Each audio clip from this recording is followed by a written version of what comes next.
শুভ দুপুর বন্ধুরা। আজকে হলো সানডে, আর সানডে মানেই চিকেন।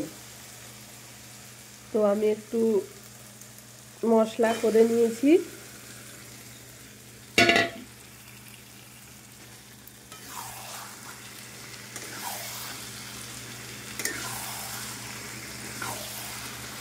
আজকে দুপুরে করেছি লাউ পাতা বাটা, বেগুন ভাজা, চাটনি আর চিকেন কষা। তো আমার রান্না তোমাদের কেমন লাগলো অবশ্যই তোমরা